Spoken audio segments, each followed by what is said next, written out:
د خبرونو سرټکی د شمال ختیځ زون د عامه نظم او د پولیسو له کنډکونو څخه د والي لیدنه. په دې لیدنه کې مسؤلینو ته د پوځي چارو د روان بهیر د لا ښه والي په موخه یو لړ مهمې سپارښتنې شوي. په کندوز کې د شاتو مچیو له پالنې سره د خلکو لیوالتیا. مسؤلین وایي اوس مهال په دې ولایت کې 550 کسان د مچیو په پالنه بوخت دي. او په سمنګان ولایت کې د انجو کرکیلا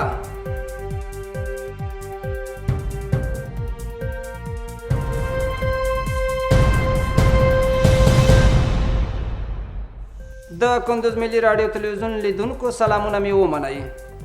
نن شنبه د 1444 سپوږمیز کال د ربیع الثاني 40مه د 1401 لمریز کال د لړم یا عقرب 28مه چې د 2022 زیږدیز کال د نومبر د میاشتې له 19 نیټې سره سمون لري. پام وکړئ بشپړ خبرونو ته زه اسماعیل کلیوال یم.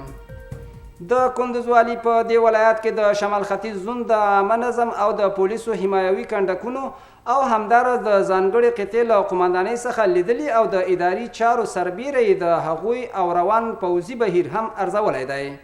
پام وکړئ په دې اړه راپورته. د کندوز والي مولا نثار احمد نصرت د یو نظارتي سفر په ترڅ کې د شمال ختیځ زون د عامه نظم او د پولیسو حمایوي کنډکونو سربیره یې په دې ولایت کې د ځانګړې قطعې له قومندانۍ څخه د لیدنې ترڅنګ د دوی اداري او پوځي چارو روان بهیر وارزوه. والي د یادو کنډکونو بیلابیلې برخې وڅارلې او د چارو د ښه والي په موخه یې د قومندانیو له مسؤلینو او مجاهدینو سره مخامخ خبرې وکړې او هغوی ته یې د نظم ثبات له بیت المال څخه د حفظ او مراقبت د ادارو له ودانیو نه د سمې ګټې اخیستنې او د ریښتیني خدمت په برخه کې ورته لازمې سپارښتنې هم وکړې. همداراز والي د مجاهدینو او کارکوونکو مشکلات او وړاندیزونه له نږدې واورېدل او د حل لپاره یې ورسره اړینې مشورې شریکې کړې او ورته د حل ډاډ یې ورکړ. په کندوز ولایت کې د مچیو پالنې مسلک په وروستیو کلونو کې ډېر مینوال ترلاسه کړي دي. یو شمېر هغه کسان چې په دغه ولایت کې د مچیو په پالنه بوخت دي له خپل کاره خوښي څرګندوي او وایي چې له دې کار څخه یې عواید د قناعت وړ دي. په ورته وخت کې د کندوز ولایت چارواکي د شاتو د تولید د زیاتوالي خبره کوي او وایي چې په روان کال کې د شاتو ټول تولید څه باندې 80 ټنه شوی دی. د شاتو مچیو پالنه او دې کار ته پاملرنه په دې وروستیو کلونو کې د کندوز ولایت د اوسیدونکو ترمنځ ډیره شوې ده. په کندوز ولایت کې د مچیو یو شمېر ساتونکي وایي چې د مچیو ساتنه کم مصرف او ډیر عاید لري او هر څوک کولی شي د خپلې کورنۍ د اقتصاد د ودې لپاره یې وساتي. د کندوز یو تن اوسیدونکی چې شاوخوا 25 کلونو راهیسې په دې کار بوخت دی وایي کله چې له دغه کار څخه عاید ولیدل نور ټول کارونه یې پرېښوستل او اوس د مچیو 300 صندوقونه لري او په یو کال کې سلګونه کیلو شات راټول کړي دي. از طریق همین زنبور و از همین کسب حج رفتن و زمین خریدن، حویلی جور کردن، موتر خریدن، بسیار پیش رفتن او ما از همین کسب خود بسیار خوش هستیم. بل لور ته بیا یو شمېر مچۍ پالونکي د دغه کار یوازینۍ ستونزه د خپلو محصولاتو د خرڅلاو لپاره د مناسب بازار نشتوالی ښیي. دوی وایي دې محصولاتو لپاره عمده بازار نشته او تولیدات یې ژر نه پلورل کیږي او له اسلامي امارت غواړي چې بهر ته د شاتو په صادرولو کې اسانتیاوې رامنځته کړي. دیگه ما متولد میکنیم، ما مردم زیاد متولد میکنیم ولیکن در بازار رساندن نمیتونیم. بازار ما مردم بسیار به تکلیف هستیم. اگر از دولت ما خاص ما می است که یک خاص چی برای عزیز جور کنه که اصالات ما مردم در بازار برای سودای ما مردم اعلان شود. په همدې مهال د کندوز د کرنې ریاست مسؤلین په دغه ولایت کې د مچیو د پالونکو د ستونزو د حل لپاره د هڅو خبره کوي او وایي اوس مهال په 9500 د مچیو د کورنیو پالنه کې 550 کسان بوخت دي او په روان کال کې شاوخوا 80 ټنه شات تولید او بازار ته وړاندې شوي دي. مچیو په برخه کې له فارمو والا سره موږ اساسي او مهم کار دا دی چې دوی سره موږ سیمینارونه لرو، تلینګونه دوی ته ورکوو او کومه مثلا دواګانې چې هغه د مچیو د سالمیت لپاره ډېره ګټه لري هغه دوی سره شریکوو. په کندوز ولایت کې د مچیو پالنه په داسې حال کې زیاته شوې ده چې تر دې مخکې چارواکو په دغه ولایت کې د کبانو د فارمونو د له منځه تلو خبر ورکړی و. په روان کال کې په کندوز ولایت کې د وطني غوړیو تولید زیات شوی دی. د دې ولایت د غوړو د جوړونې د ماشینونو مسؤلین وایي چې د وطني غوړیو او بیا په ځانګړي ډول د مالوچو له غوړو سره د خلکو لیوالتیا ډیره شوې او له همدې امله یې تولیدات زیات شوي دي. له بلې خوا د کندوز اوسیدونکي د هیواد اصلي غوړي خوندور او بې عیبه یادوي. دغه ماشینونه چې سرخ شپه ورځ ګرځي اوس مهال په کندوز ولایت کې د دې ماشینونو څه د پاسه 100 دانې فعال دي او هر ورځ په لسګونه ټونه غوړي تولید او بازار ته عرضه کوي. په کندوز کې د غوړو د تولید ماشینونو مسؤلین وایي چې سږ کال له مالوچو څخه د غوړو تولیدات زیات شوي او د زیاتېدو لامل له وطني غوړیو سره د خلکو لیوالتیا او په بازارونو کې زیاته تقاضا ښیي.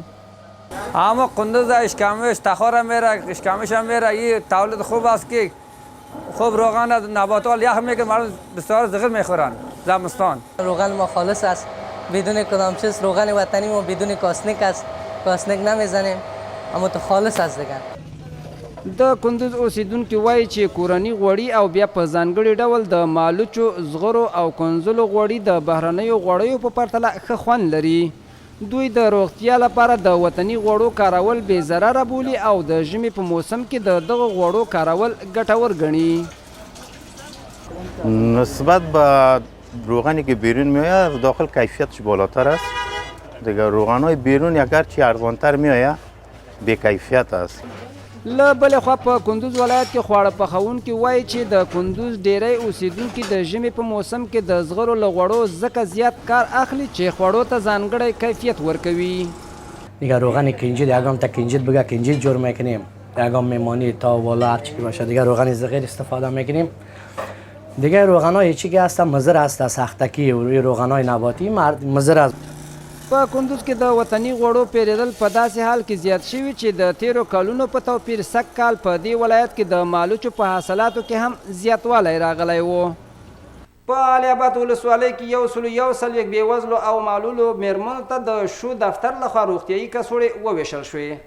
مسؤلین له دغو روغتیایي مرستو څخه موخه د بېوزلو کورنیو له روغتیا څخه ساتنه ښیي.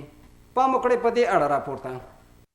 د کندوز علي اباد ولسوالۍ له بېوزلو او معلولو میرمنو سره د شو دفتر لخوا د روغتیایي کڅوړو بشري مرسته وشوه. څو وکولی شي د دغه روغتیایي کڅوړو په وسیله له هر ډول ناروغیو ځان وژغوري. د دې مرستو د ویش پر مهال د علي اباد ولسوالۍ مرستیال مولوي خدای رحیم حنفي ښځې یوه زیانمنه ډله وبلله او زیاته یې کړه چې د بېوزلو کورنیو لاسنیوی د اسلامي امارت د نظام له لومړیتوبونو څخه دي. نوموړي د دغو مرستو له ویش څخه خوښي څرګندوي خو له بېوزلو کورنیو سره دا مرستې کافي نه بولي او له مرستندویه موسسو څخه د دې ولسوالۍ خلکو ته د زیاتو مرستو غوښتنه کوي. په ورته وخت کې د علي اباد ولسوالۍ د قریاجاتو مدیر نظري مسؤلینو ته د علي اباد ولسوالۍ د اړمنو کورنیو د سروي او کره پیژندنې ډاډ ورکړ او له دې ولسوالۍ سره یې د مرستو پر دوام ټینګار وکړ. ویل کېږي چې په هر روغتیایي کڅوړې 40 امریکایي ډالره لګښت راغلی چې د ماشومانو د حقونو د دفاع په برخه کې د یونیسف دفتر لخوا برابر شوي وو. وروستی خبر هم دا چې انجه د هیواد طبیعي او سنتي بوټی دی چې د ارزښت له مخې زر هم ورته ویل کېږي. په دې وروستیو کلونو کې د انجې کرل د هیواد په سمنګان ولایت کې تر بل هر وخت زیات مینوال پیدا کړي او د بزګرانو په منځ کې کرکیله وده کړې ده. په دې اړه پام وکړئ رالیږل شوي راپورته. انجه د هیواد یو طبیعي او سنتي بوټی دی. دغه بوټي ته د ارزښت له مخې سپین زر هم وایي. د دغه بوټي کرکیله پر روغو او للمو ځمکو کېږي چې تر ډیره بریده د سمنګان ولایت غرنیزې ځمکې د کښت لپاره مناسبې دي. تخم اینگ میرم ما اولین نفر بودیم که ما از تاجیکستان آوردیم. بازار و مارکت خوب هم داره، حاصلات زیاد هم داره.